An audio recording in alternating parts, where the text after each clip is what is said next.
best, and we leave everything to him, inshallah. All we've got to do is make sure that we obey the commandments of Allah subhanahu wa ta'ala, and then we will be successful in this world and hereafter as well. That is what our religion of Islam teaches us. Salaam Radio is all about promoting Islam, creating community unity, and promoting community cohesion and integration. We're very grateful that we live in a city like Peterborough, in a country like Britain, which is very diverse indeed.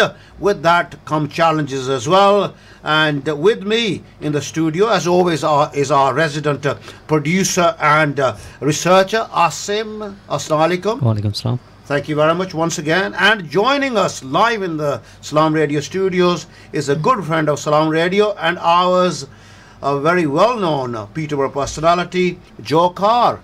Assalamu alaikum. Wa alaikum salam, and welcome.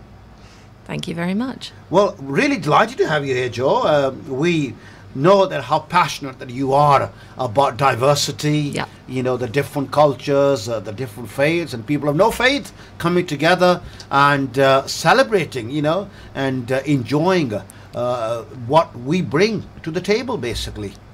And building society as well. And a building society, which is at peace with each other. And a strong society too, yeah. Absolutely. And Joe, you know, we talk about this and it's a wish of all of us. But, you know, when you have diverse communities from different parts of the world, different cultures, different faiths, speaking different languages, with that, there are, of course, opportunities and challenges as well. We've seen in recent months, in recent times, the increase in hate crime. People are being attacked, assaulted, etc., because they appear to be different to them, basically, and they pick on them. But let's talk about when we have a wonderful diversity that as we have in Peterborough, what opportunities does that bring? Culturally, it brings a lot. It can bring a lot to the employment situation, into the workplace. It brings differing views. An organisation that wants to do well would be well advised to make sure it reflects its customers in the employees that it has also. And by doing so, you're understanding the people you're trying to do business with as well. So you get a huge amount from that too. I think, thinking back to myself, as a child, I think we were talking about this slightly earlier, I was always the different one because we moved around quite a lot while I was a child. So I always had a different accent and was picked out as being different, which is funny for everybody else to listen to, but not very funny when that's just you being picked on. But I think what you learn from that is actually people will find things to find that are different. What we have done in this country, I think, is let ourselves down and allowed ourselves to stand apart and not participate in other parts of our own social structure in our own communities, to feel that we are different, to choose to be a part of that. And in doing so, I think you just miss so much. You really do. And, so, you know, when often I say that in a city like Peterborough, you go into the city centre, you go into the Millfield area, you know, you've got all these different shops, different cuisine, selling different things as well. You've got the world at your fingertips. You certainly do. And I think reaching out to each other, talking to each other, you're finding out what you have in common, not what's different. And that's where you start. Somebody has to start, somebody has to initiate dialogue, conversation, joining together, finding things to bring us together. And as it's said before as well, there are so many things as human beings, as a society, that actually unite us than divide us. Correct. And I think we have festivals in Peterborough. We have religious festivals. We have music festivals, culture and arts, all those sort of things. And that does bring people together, and I think that's a good way of doing it. But I think also sometimes when, for example, Eid in the park, I think maybe there was an assumption that unless you were Muslim, you weren't welcome. Well, where did it say that? Yeah, you're right. Where did it say that? We're going to come to that. As you know, I host a lot of visits, and we have a monthly cohesion dinner as well. And I've had so many people who've been there and been very kind, enjoyed it, and have been very kind with their positive response as well. But when they've opened up, you start having a conversation over dinner table, and most people have said, particularly women, non-Muslim women, who've said, oh, we really enjoyed it. It really has opened our eyes, what Muslims do in a mosque, what the Muslim community is all about. But I never thought I'd be allowed in as a non-Muslim woman in a mosque. Yeah. Yeah. This is the level of misunderstanding that there is. Yeah. I often say here in this program, we often say on Salaam Radio, in all our programs, that we all, each one of us are ambassadors for society, and we must reflect the best in society, the best in humanity. You're right. You're absolutely right. And bringing people to the mosques and other places of worship as well, understanding each other, Yeah. breaking down ignorance, basically, because the old cliche, ignorance breeds prejudice. It certainly does. And again, just being together, spending time together. I think one of the things that I've certainly noticed that brings people together is food. Yes. And that is a national obsession, I think. And I think, clearly having such diversity in this country as we have, and it's not as diverse as I think as many people would imagine it to be. If you look at the census from, was it 2011 was the last time we took it, I think something like 4.4% of people who responded to the census reported themselves as following the Muslim faith, compared to something like 59.9% who reported themselves as following the Christian faith. So it's not that diverse as it's reported, and yet you would think things are way different to the way they are being described. And sometimes, sadly, the media, some sections of the media have got something to answer for, because they play up, we are being overtaken by a particular faith, by a particular background of people who are going to take over our country, basically. Yes. And that doesn't help creating the harmony, does it? No, it doesn't. It doesn't. I think it serves some agendas to keep people suspicious, to keep them frightened, perhaps, if you like. Certainly to keep them away from finding out for themselves. And I think we have become very, very lazy in understanding what the similarities are between the people you live next door to, across the road from, whatever that might be, rather than focusing on what's making us different. Don't you? Absolutely. I think you're absolutely right, because that's the fear factor sometimes is what's promoted in the media. Because today, as you walked in, we've had the Peterborough Telegraph come in here, the photographer David, who we know quite well. They want to do a story because we raised about £126,000 during the month of Ramadan, helping local, national and international charities, because that's what Ramadan is all about. But who knows that? That's the thing. Who knows that?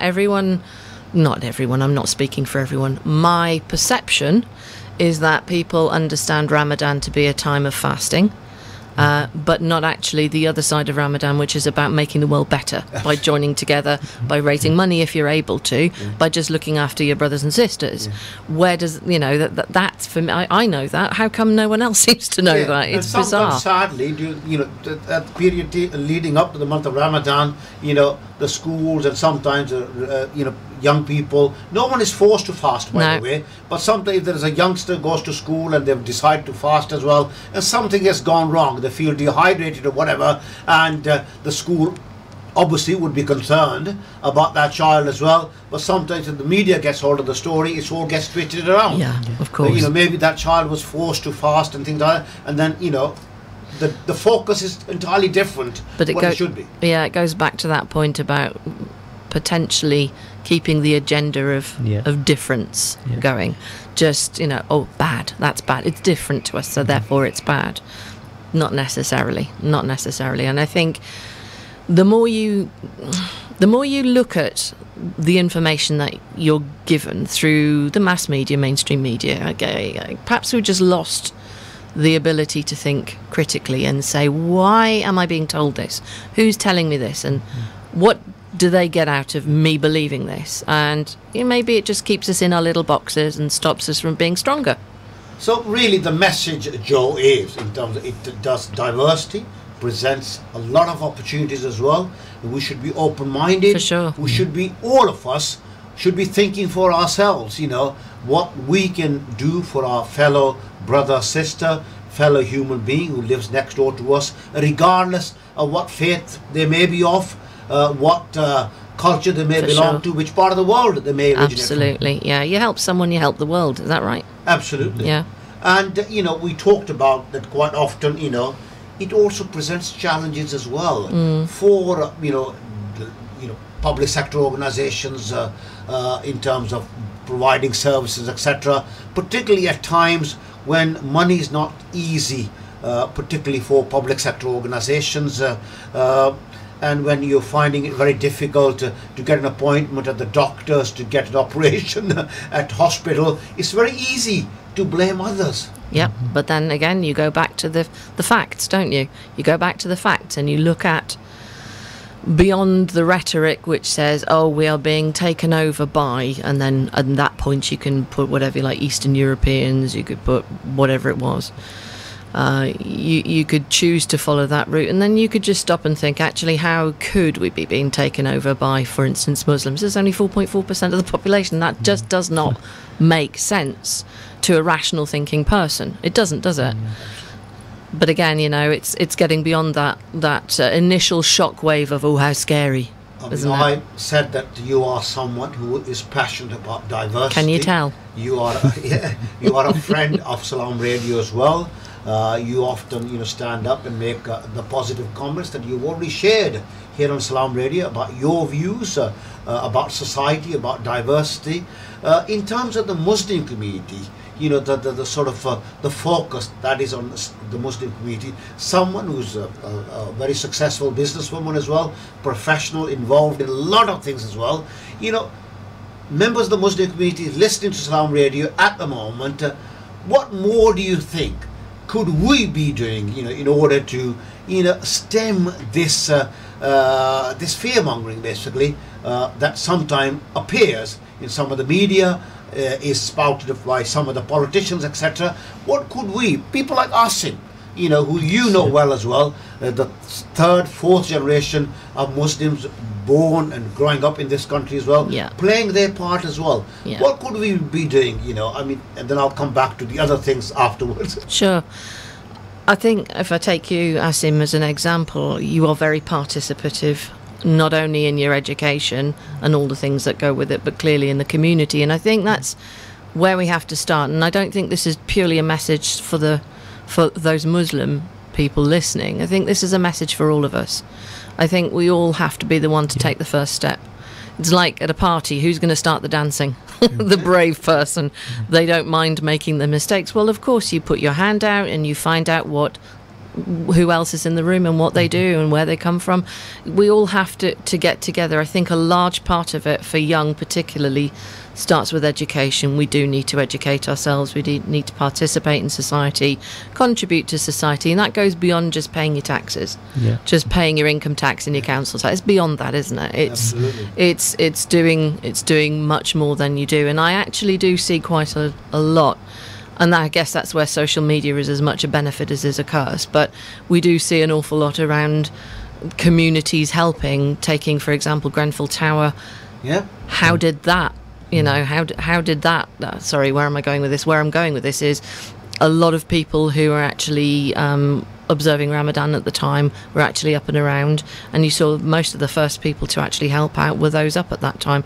And yet that didn't come to the fore at the time. So I do see a huge amount of effort trying to, you know, be part and be an important part of the community. But we all have to play our part. We can't just expect the Muslim community as if it was one large homogenous group of people. They're not. There's individuals in amongst that. It's like saying the English speaking community. I mean, good grief, you know, some support Chelsea, some support Arsenal, some play rugby, some don't even like it, they like cricket, whatever.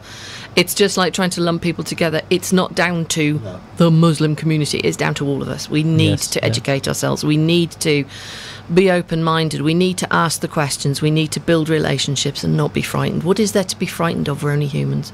Thank you very much, Joe. We're going to carry on our conversation. You are listening to Salaam Radio with me, Ansar Ali, and today I'm having a conversation with a very well-known local businesswoman, Jo Carr, a good friend of Salaam Radio and good friend of ours as well, who joined us live in the studio, and we're having this fantastic conversation about diversity, the opportunities that it creates, the challenges, and we're also going to touch upon hate crime as well, that has sadly has surfaced as well, the acid attacks and those things that nasty things that have been happening over recent weeks and months. We'll be talking about that, and as always, if you have any views about anything that we discuss here on Salaam Radio. We always value your feedback. Always drop us a line. Our email address is info@salamradio.co.uk. In the studio, as always, is the producer of my program and researcher, Asim Mahmood as well. Asim, you enjoying that conversation with Joe? Yes, yeah, very interesting, yeah.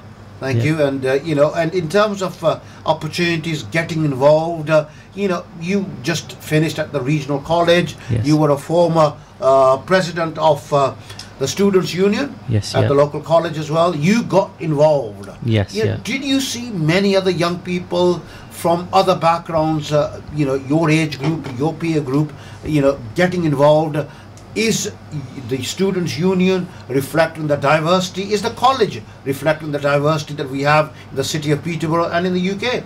Yes, yeah, definitely. I do think that the union itself and the college do definitely represent diversity. There are a lot of young people who are quite eager to join, but at the same time are very unsure about joining because necessarily they might not have all the information and stuff.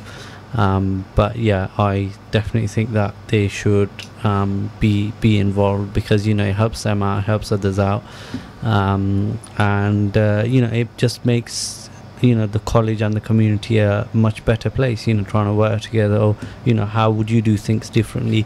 So when it comes to making should I say a decision or making taking other people's views, it's very good to see what sort of background they come from, and what sort of interesting views they have. So yeah. So really, the point that we were making, and Joe made very eloquently, that in terms of talking to each other, really. Yes. When Yeah. you're getting involved. Yes. All of us, regardless what background that we come from, talk to the person next to us. Exactly. Because Joe, one thing that doesn't happen sadly with, we talk about mobile phones, even at homes as well. We're sitting at home and we're not having conversations, as a family, each member of the family, they got their mobile phones, they're looking at text messages, they're looking at what's been posted on Facebook, etc. And when we are traveling on the trains, I remember the days, I'm not that old, but, I don't mind admitting that when you used to sit on the train and you're going somewhere up north or whatever, you sat in the seats and there's someone else sitting next to you.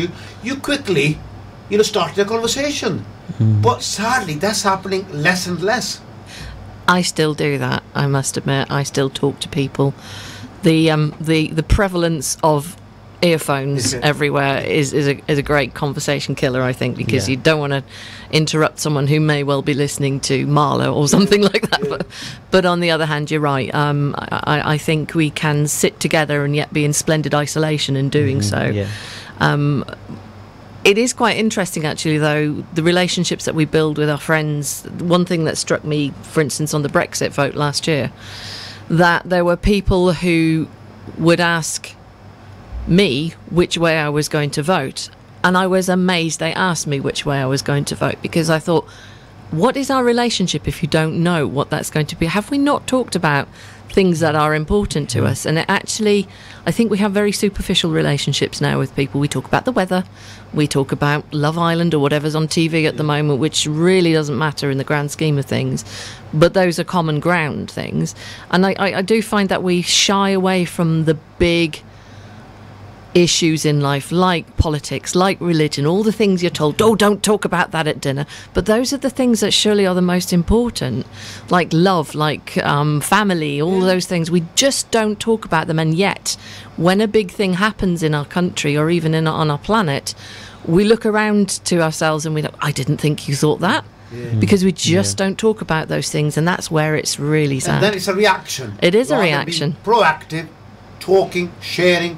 Joe, we're going to come back to our conversation after a break, inshallah. We are going to have a break, and after the break at 5:35, as usual, as well as our conversation with Joe Carr and Asim Mahmood, Joe Lammy from the Peterborough Telegraph will be joining us as well, and we'll be discussing some of the headlines in the Peterborough Telegraph. Stay right where you are. You are listening to Salaam Radio with me, Ansar Ali. Stay tuned to Salaam Radio after this short ad break. 1 in every 10 people live without access to safe, clean water. Let's give them a better choice than drinking either dirty water or no water at all. Together, we can turn this desperate situation around by delivering safe water solutions to the world's poorest people. Call 0161 225 0225 or visit humanappeal.org.uk. Do you have lots of clutter at home or in the office that needs to be kept but nowhere to keep it? Ivet Self-Storage offers a secure, affordable, clean and dry home for your belongings. We have security systems in place which are monitored 24 hours a day, ensuring that your items are safe. With a simple monthly payment, Ivet Self-Storage provides secure and tailored facilities to meet your specific requirements, whether short or long term. We offer the best prices and longest opening hours in Peterborough. For more information, please call on 01733 306 456 or visit us at Ivet Way, Westwood. Third world and developing countries are home to some of the most vulnerable children on the planet. Malnutrition, severe lack of medical aid and access to clean water are just some of the horrific challenges faced by orphans across Africa and Asia. Children of Adam, a Peterborough charity, need your help to bring aid to these orphans for just £25 a month.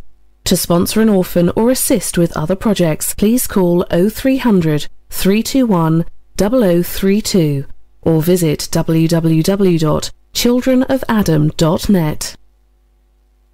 City Homes Estate Agents are your #1 independent family-owned agency in Peterborough. We offer a range of services including buying, selling, letting, mortgages and conveyancing. Why not call us today and find out for yourself why our customers return time and time again. We have a track record for achieving some of the highest prices in and around the area for our clients. With over 10 years of operating in the area, we are the experts in this market.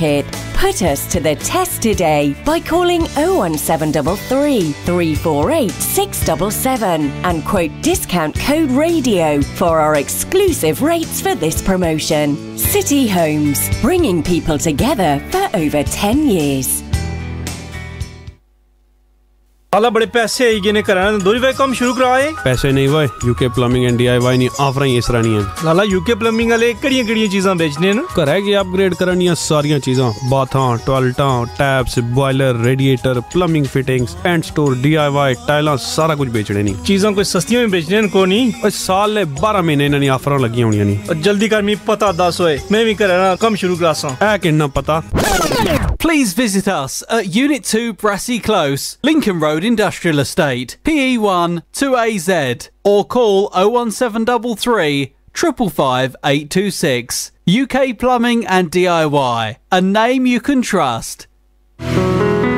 मेरा नाम आयशा है और मेरा ताल्लुक Kashmir orphans relief trust Mirpur से है। Court educational complex जरीकस मेरे ख्वाबों की जन्नत, जहां बेहतरीन देखभाल, आला तालीम, बेपनाह प्यार और मेहरबान शफकत हम सबको हासिल है। अब फेज 2 में 500 बच्चों और बच्चियों के लिए रिहाइशगाहें बन रही हैं और इसके लिए 9 करोड़ रुपए चाहिए। मुझे यकीन है आप मायूस नहीं करेंगे। Kashmir orphans relief trust 0300 123 774 court.org.uk. Broadcasting 24 hours a day, 365 days a year. This is Salaam Radio. Assalamu alaikum and welcome back to the second half of the program with me, Ansar Ali. Hope you're enjoying this conversation. Yes, it is Ansar Ali in conversation with, and today I'm having a conversation with a good friend, Joe Carr. Joe, thank you very much once again for coming in. It's my pleasure. Enjoyed our I'm glad to hear it. Yeah, really have, and I hope our listeners are enjoying this as well. We've been talking about diversity, the opportunities, the challenges, and it really saddens all of us really when we hear news of hate crime, this acid attacks and things like that, and there's no place in a civilized society for people to be, attacking others because they're different to them.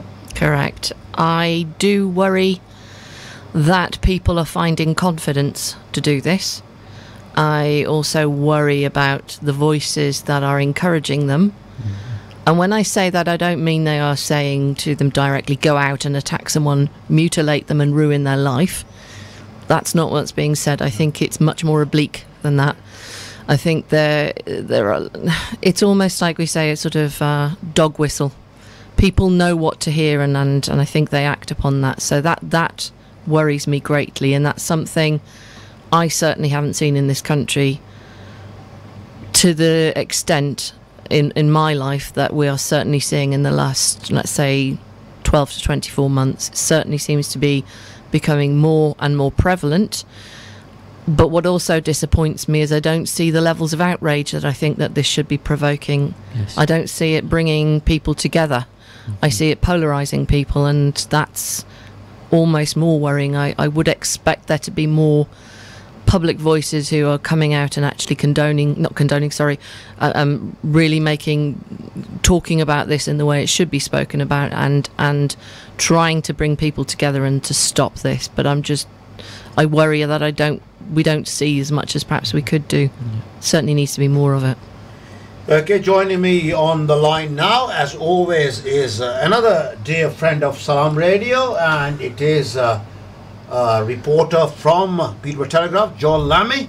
He joined me now on Salaam Radio, live and direct. Hello, Joel, how are you? Yeah, very good, Answer. How you doing? Not too bad, thank you very much indeed.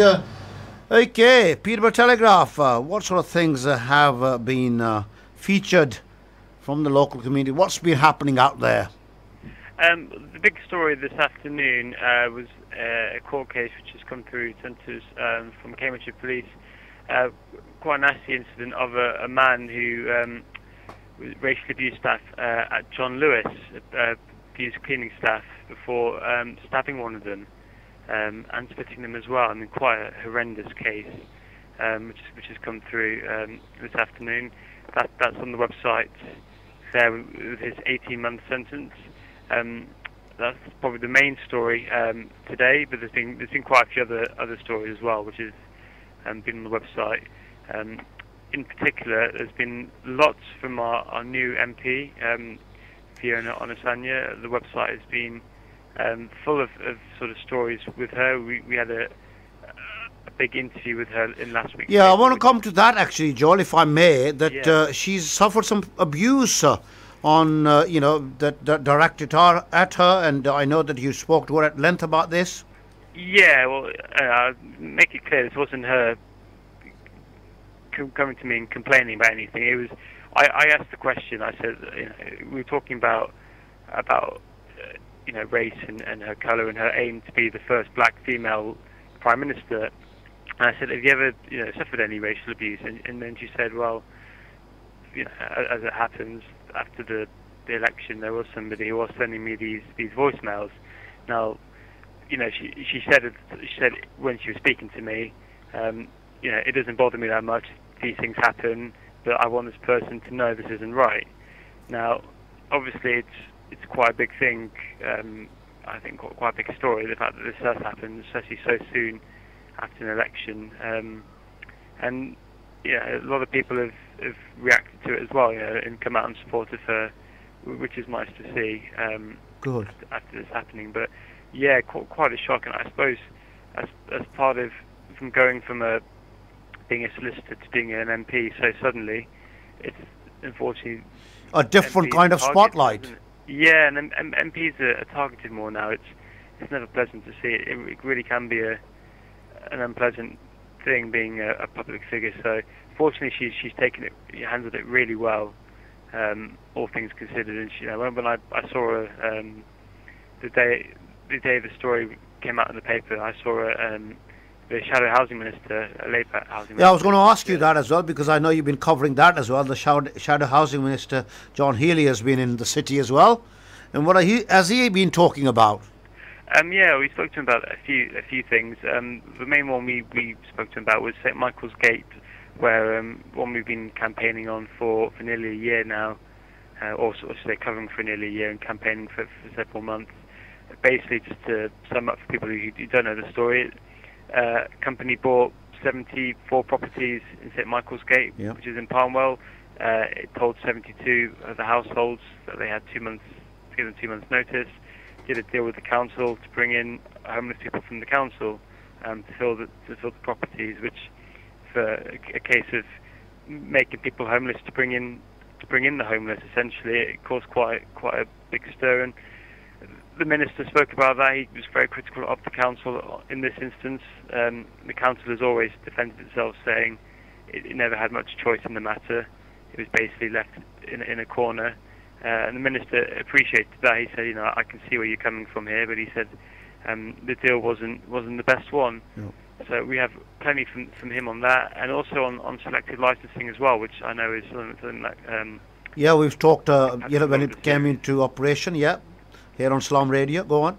Yeah, he was saying, interesting enough, he actually brought the legislation into government which allows for selective licensing to be introduced by councils, and he was saying it's had quite a few benefits, both in improving housing standards, but even collecting council tax. It's improved that as well. So he was very interesting to hear him on that. With him was Ed Murphy, the leader of the Labour group and the council, and he was saying he would like to see it extended across the whole of the city if possible. Essentially, this is making sure landlords have to get a license to prove that they are, a good landlord. That's what the scheme is, essentially. He wants to see it introduced across the whole of the city, so interested to see whether that's something which comes up. Okay, we'll have to watch this space as well. No doubt you'll keep us posted here on Salaam Radio. Of course, yeah. Okay, two other stories that I've picked up. Poor children are being left behind when it comes to learning. So can you remind me which one that is? Sorry. That's on Offbeat, basically. I see someone wrote something on there in the Telegraph, and then I've picked that up. But if it's not something that you're directly related to, then I can actually ask you another one that I think it's probably more something that you're actually more involved in. It is about sandpits full of bugs that cause stomach upsets. As children are going to be breaking up this week, parents will be very keen because the weather is really nice, very pleasant. We'll be taking them to the seaside, etc. They enjoy making sandcastles, etc. And then this story has appeared, what happens when they make sandpits. There are bugs that cause stomach upsets. Yeah, I feel I'm not scaring everyone just before they go away on holiday. But yeah, no, the story is essentially says there are some sandplay pits which have the emerging superbug C diff. This is what it's. All right. It was causes stomach upsets and diarrhea and does damage to the gut.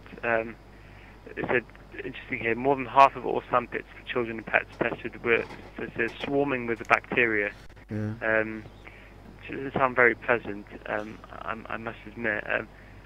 I suppose it's one of those where it's worth bearing in mind.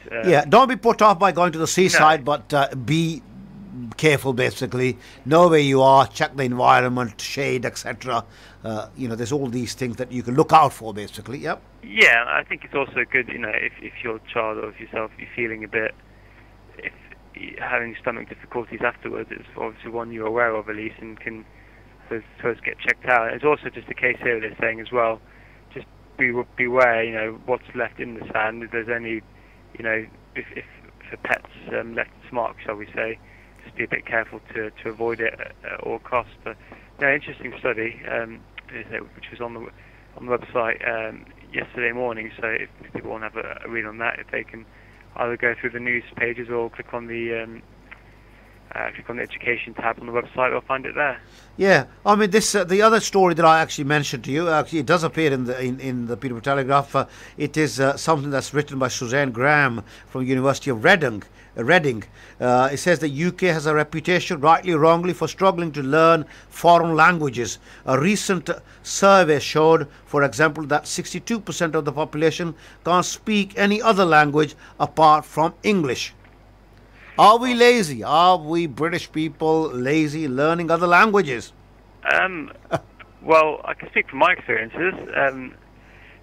I think it's always startling to me how much better people from, say, this Europe are at speaking English than we are at learning other languages. I mean, languages was one of the things I was fairly good at school, and even now I struggle to remember most of the stuff I learned then. I don't know what it is, whether it's a cultural thing, but no, I can absolutely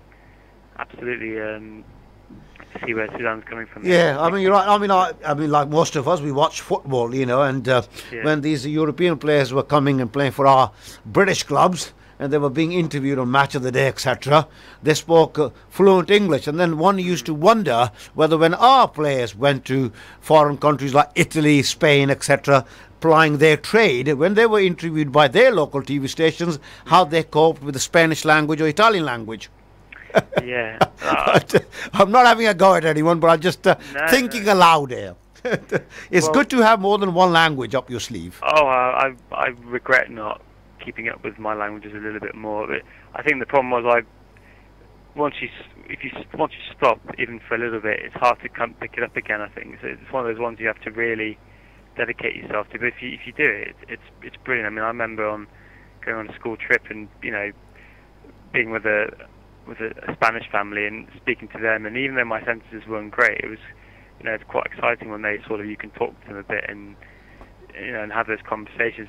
It's really nice, and just even understanding words when you or signs when you're going around and saying, oh, I know what that means, I know what this means, I can order this. It is really nice. So you're right about the footballers. I mean, I remember there's an English one here, Joey Barton. He went to France and he tried a French sort of accent, and the people were finding it quite funny. And Yes. probably why a lot of our footballers don't go abroad, because they don't really have the sort of mindset of wanting to learn a new language. Yeah. Okay, Joel, we'll have to leave it there. Thank you very much as always. As always, a pleasure talking to you. Yeah. No, you too. Thanks for having me on. You're welcome as always, because you become very much a part and parcel of Salaam Radio on Sunday evening, Sunday tea time. Thank you very much. Always a pleasure. Take care. You too. Thanks so much, Answer. Bye-bye. Bye. That was Joel Lamy from the Peterborough Telegraph, sharing with us some of the stories that have been featured in the Peterborough Telegraph recently. And we're going to carry on and start talking to our guest here in the studio, Joe Carr, talking about diversity, the opportunities that creates when we've got people from different backgrounds, different cultures, different faiths, the challenges that may present as well, and also sadly the recent upsurge in hate crime. We've been talking about that. Hate crime is where we left it basically, and then we also heard on top of that conversation with Joel Lamy that Fiona Onasania, our newly elected Member of Parliament, who is African by origin, a black woman, first black woman to be elected a Member of Parliament, that she's had some abuse as well. It's rather sad, isn't it? It's really sad. But I think we look at social media has a big part to play in that.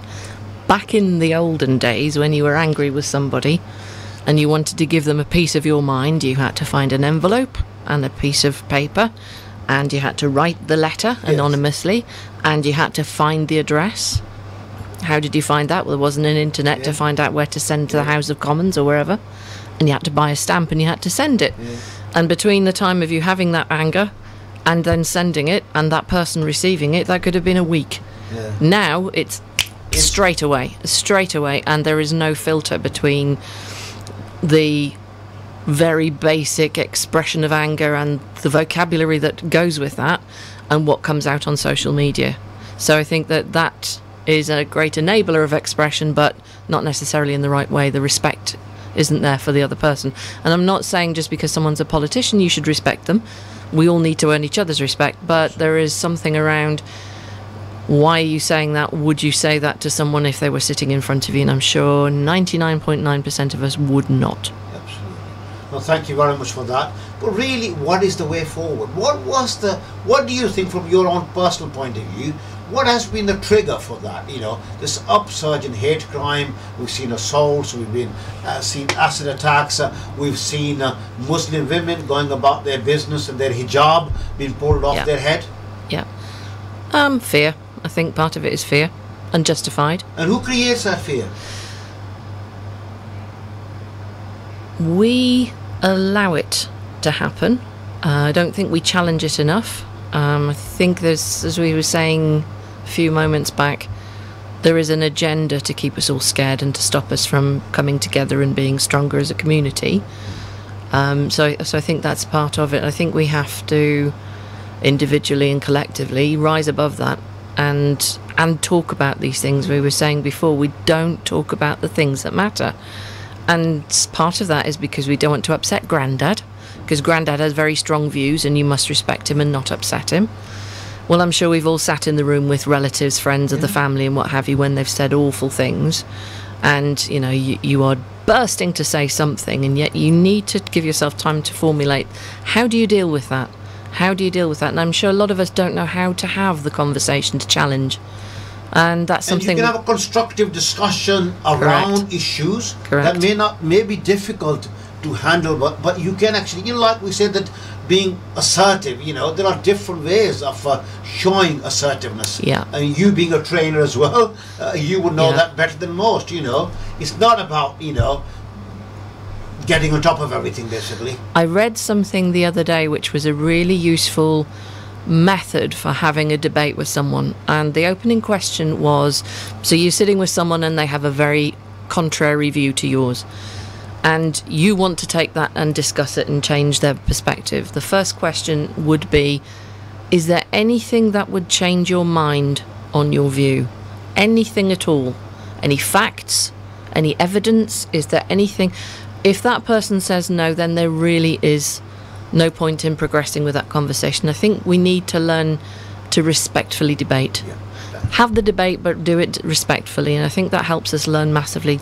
Joel was talking about the article you were picking up on languages. I'm in the 40-something%, and I speak German and a bit of French as well. And I have to say, I'm lucky, but I have Polish and German in my family, and I was always encouraged to speak German and encouraged to learn more about it. And I'm so glad I was, because it's given me the opportunities of my lifetime. I've worked in Germany. I've got friends all over Europe, in fact, all over the world through that. Maybe I wouldn't have had that if I hadn't been able to initiate very clumsy dialogue with people. But it's all about learning and levelling and trying to find something that brings us together, not makes us different. Great, and that is where I want to take us for the next couple of moments, about learning. Life is, you learn from cradle to the grave. You know, we've heard this before. Yeah. You know, take every opportunity to learn about different cultures, different faiths. You know, invite people to your places of worship. You know, if that's important to you, make sure that your neighbour knows about it. Make sure your people that you study with, you work with, know about that as well. Understand it.